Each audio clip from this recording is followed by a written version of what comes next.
OTS est là pour tous vos besoins en matériel électronique et électroménager. Sistra Technologies est une société de prestations de services et de commerce, évoluant dans le domaine des nouvelles technologies de l'information et de la communication, la fourniture de matériels biomédicaux, la bioinformatique. CJT vous est présenté par ESG, École supérieure de gestion. Et oui, vous ne vous êtes pas trompés, vous êtes bien sur Actuel Média. Mesdames et messieurs, bonsoir et bienvenue dans ce WebJT hebdomadaire. Voici pour vous les principaux titres de ce journal. La lutte contre les violences basées sur le genre est une priorité aujourd'hui. Quel est le rôle des médias dans la lutte contre les VBG au Mali? Des éléments de réponse dans ce journal. La saison froide est la période où les habits lourds sont fortement sollicités, un moment propice pour certains de gagner un revenu. Des détails dans un instant. Recevez cette semaine l'interview de M. Diarra, spécialiste en fiscalité, pour parler de l'importance des impôts et taxes. Encore une fois de plus, mesdames et messieurs, bonsoir et bienvenue. Comme annoncé dans les titres, les violences basées sur le genre constituent un grave problème de santé d'envergure internationale qui remet en cause les droits internationaux des droits de l'homme et les principes de l'égalité des sexes. C'est pourquoi chaque année, durant les 16 jours d'activisme, une campagne de sensibilisation autour de la question des VBG est menée partout dans le monde. Les médias ont un rôle pivot dans la bonne marche de ce processus de sensibilisation. Aminata Y. Plubali nous en dit plus. Qu'elles soient physiques, psychologiques, socio-économiques ou institutionnelles, les violences basées sur le genre sont au cœur des débats dans notre pays. Depuis le 25 novembre 2022, comme à l'accoutumée, les 16 jours d'activisme pour la lutte contre les VBG ont commencé dans le monde et se poursuivra jusqu'au 10 décembre 2022. Durant ces 16 jours, des campagnes de sensibilisation, des conférences-débats autour des VBG se succéderont. Pour la bonne marche de ces œuvres, les médias constituent un grand apport. Les hommes des médias sont au cœur de la lutte contre les VBG, car on ne peut pas faire la sensibilisation sans passer par les médias. Ce sont eux qui informent la population sur les conséquences néfastes des VBG dans notre société. Donc, les hommes des médias ont un grand rôle à jouer.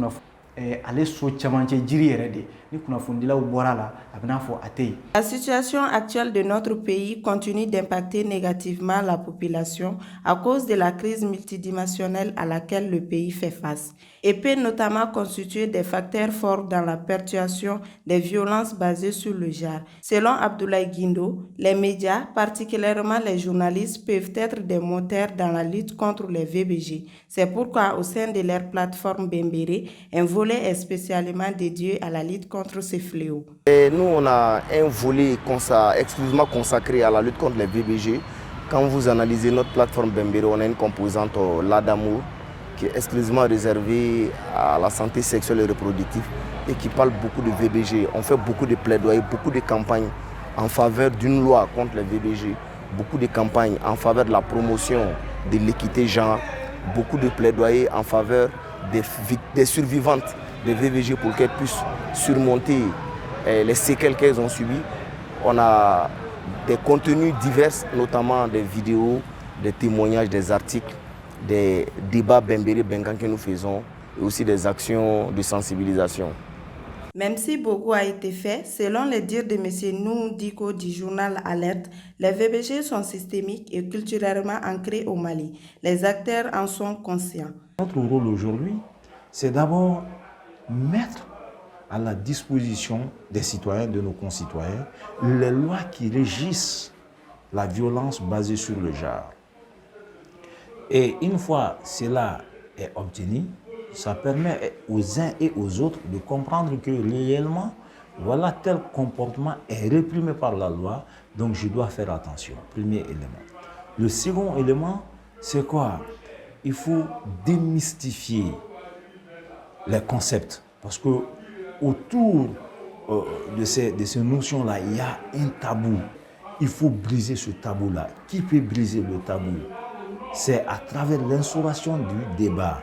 Et ce débat-là est véhiculé par les hommes du média. Les statistiques au Mali sur les VBG sont affligeantes. Selon la cartographie démographique du Mali de 2019, 49% des femmes ont subi dans leur vie un acte de violence émotionnelle, psychologique, physique ou sexuelle. Concernant les types de VBG rapportés en 2021, les violences sexuelles demeurent les cas les plus documentés, soit 39% d'incidents dont 24% sont des cas de viol ou de pénétration.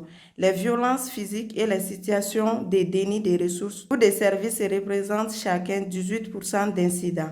Enfin, les violences psychologiques représentent 13% et les mariages forcés ou précoces 12%. La société malienne Premier Bet, intervenant dans les secteurs de jeux et de loisirs depuis 2018, comme à l'accoutumée, a offert le bonheur aux amoureux du football à l'occasion de la Coupe Qatar 2022, en installant les écrans géants à la place Cannes de la ville. Ainsi, ils sont nombreux ces téléspectateurs à venir regarder les matchs à chaque jour. Comment les téléspectateurs perçoivent cette initiative? Fatmata Dramé pour plus de précisions. De Carthage qui ont poussé, on appelait de nos voeux en avant-match. C'est de l'ambiance sur la place Cannes, située dans la commune 4 du district de Bamako. Déjà à 11h, quelques fans du football sont au rendez-vous. Les installations sont déjà faites. Ici, les téléspectateurs se réunissent pour regarder en masse le match en direct. Des moments de concentration se lisent sur le visage de ces passionnés. Je suis venu regarder le match à écran géant. Je préfère le regarder ici plutôt que de regarder à la... Cette initiative est félicitée par les téléspectateurs.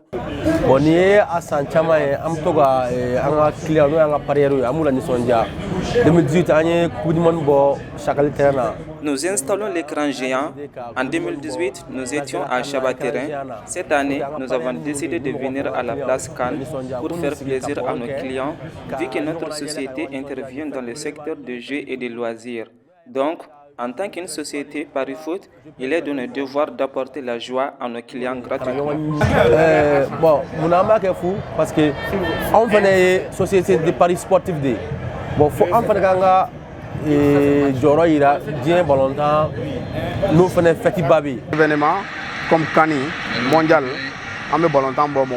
Chaque événement sportif, comme la Cannes et la Coupe du Monde, nous rassemblons les amoureux du foot autour d'un écran pour les faire parce que tout ce qui est sport, on va engager là. C'est pourquoi chaque événement comme ça, nous tournons sur on met volontaire pour écran géant à Gaïra Mogola. Issouf Maïga n'a pas manqué d'exprimer son amour pour le football.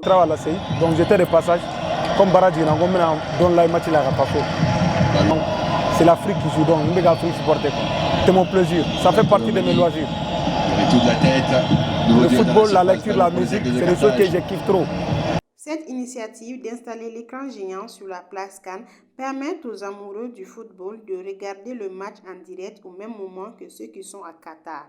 Ainsi, le public se divertit et crée entre les gens l'attente et la cohésion.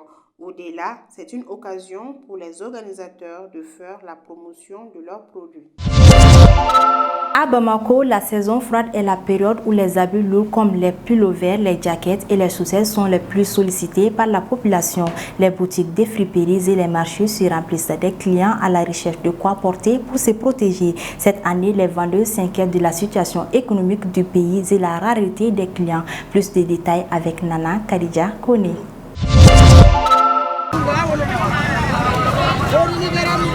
En cette période de froid accompagnée de vents forts et de poussières, les Bamakois changent complètement de tenue vestimentaire, chacun cherchant de quoi porter pour se protéger contre le froid et plusieurs maladies, notamment les rhumes. Cette période fait partie de celles où les vendeurs de vêtements qui maintiennent la chaleur en tirent profit, tels que les pullovers, les jaquettes et même les chaussettes. Cette année, avec la vie chère, tout a changé. Malgré le froid et les besoins de la population, ces vendeurs ne se frottent plus les mains comme avant, car par rapport aux autres années, en plus de certaines difficultés, les clients aussi se font rares. Ameyoro misisa geleya de be Bamako kono an flena nana sogomada fe ama nanga balichi amto maimato ko de la folode jananga datige.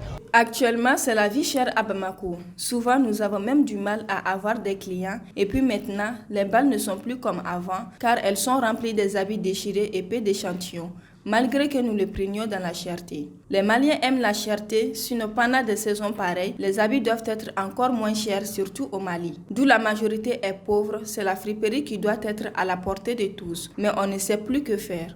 Normalement, yugu de den fere bon ɲuman yugu de fere bon ɲuman mais tellement que bal da ka gɛlɛ an t'a dɔn an b'an ko min ka taa ja yɔrɔ min. Rencontrée par le soin, Fatoumata Fofana, vendeuse de friperie à Worokourou depuis des années, nous dit le contraire. C'est dire que nous soignons le fait là, le moment où on a ça. Oui, En ce moment, les habits choisis sont les Nyamanyamani Kumaba, qui sont les pullovers et les habits lourds. Donc actuellement avec eux, on peut gagner un peu. Et souvent, si le marché est bon, on peut vendre beaucoup. Franchement parler, j'ai tout trouvé dans ce travail car il m'a beaucoup aidé financièrement.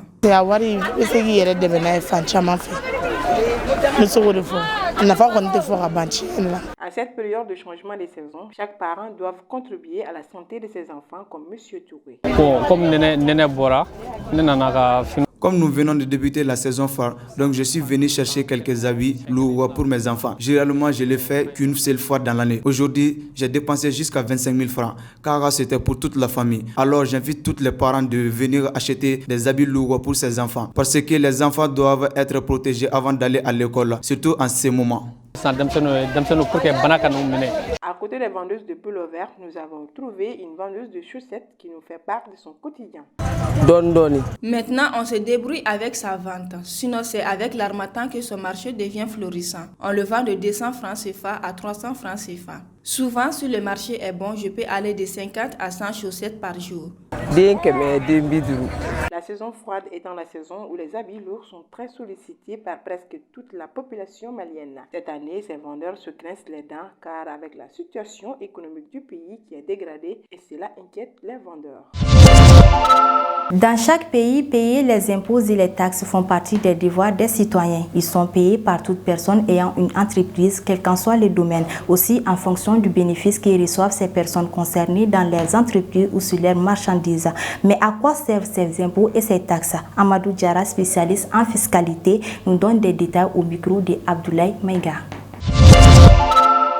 Nous parlons même du pays. On dit que le pays est là et le pays doit faire face à des charges publiques. Donc maintenant, généralement, pour construire un pont, d'où vient cette somme colossale qu'un village ou bien un quartier ou bien une famille ne peut pas construire au Mali, comment dirais-je, un pont. Donc maintenant, l'État construit des ponts, sauf s'il y a des partenaires qui viennent nous aider à construire un pont. Sinon, l'accent est mis d'abord sur l'argent du contribuable, par exemple, qui est l'impôt, la taxe et la redevance, qui nous permettent de faire face aux charges publiques, que ce soit les écoles, que ce soit comment dirais-je, les hôpitaux, que ce soit les goudrons, que ce soit les échangeurs, que ce soit même les équipements au niveau de l'armée, tout est acquis à partir des impôts. Quelqu'un qui mène une activité en première année, la loi dit que cette personne est exonéré de tel impôt, de tel impôt, de tel impôt. Sinon, quand tu fais une activité, les exonérations là se font rares. On peut te dire que vous êtes exonéré par exemple de la patente. Par exemple, être exonéré de la patente, ça ne veut pas dire que tu es exonéré de l'ITS. Parce que toi, l'employeur, l'ITS ne te concerne pas. Les gens que tu recrutes là, c'est eux qui supportent l'ITS. Mais la patente, comme toi, l'entreprise, l'employeur, donc maintenant il doit payer les impôts et on te dit que tu es exonéré au titre de l'année 2023. Donc ce qui fait qu'on peut parler de l'exonération. Donc l'exonération est un avantage, une exonération est un avantage fiscal. Sinon, par exemple, il ne s'agit pas de la personne elle-même comme ça, mais ça vise les activités économiques. Il y a un impôt qui intéresse beaucoup l'État. Cet impôt intervient dans ces deux réels-là. Le réel simplifié facture la TVA. Le réel normal facture la TVA. La TVA, ça c'est la taxe sur la valeur ajoutée. Mais l'impôt synthétique, ça ce sont des petits contribuables qui n'ont pas vendu ou bien qui n'ont pas rendu un service à hauteur de 50 millions et par an hors taxe. Donc ils n'ont pas le droit de facturer la TVA. Ce que moi je demande à la population, c'est surtout d'aller déclarer et payer. Moi, je ne veux pas que l'impôt vienne dans une boutique et que les boutiquiers disent que bon, moi je ne connais pas, bon, maintenant j'ai ouvert, il n'y a même pas une année. Il faut d'abord te renseigner avant d'ouvrir ton entreprise. Tous les contribuables doivent aller se déclarer.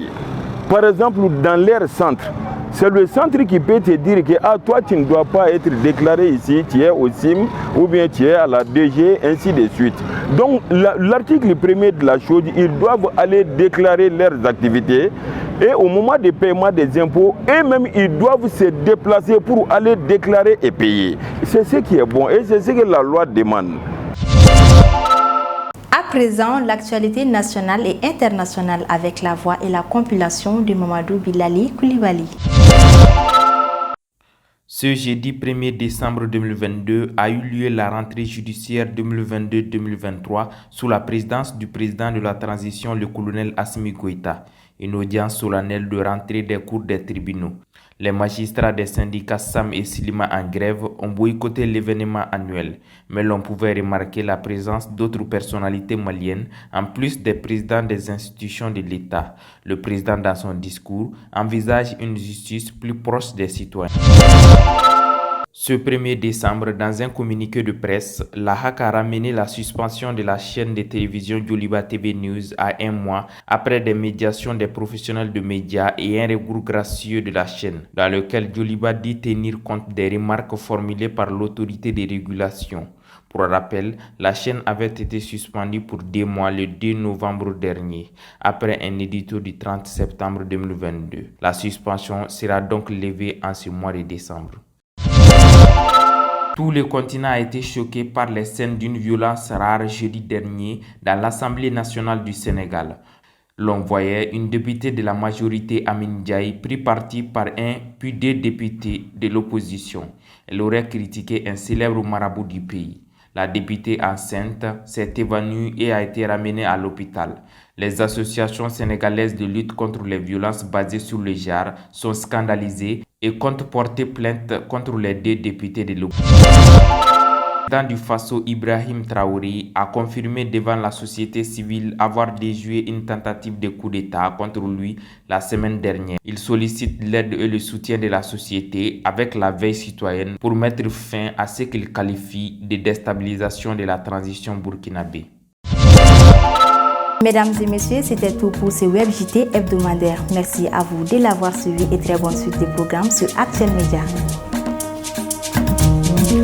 Ce JT vous a été présenté par ESG, École supérieure de gestion. ESG, École supérieure de gestion, le CNAM INTEC, spécialisée dans la formation des métiers de la comptabilité et de la gestion d'entreprise. Nous sommes à Badialan 2, immeuble ex-cinéma ABC.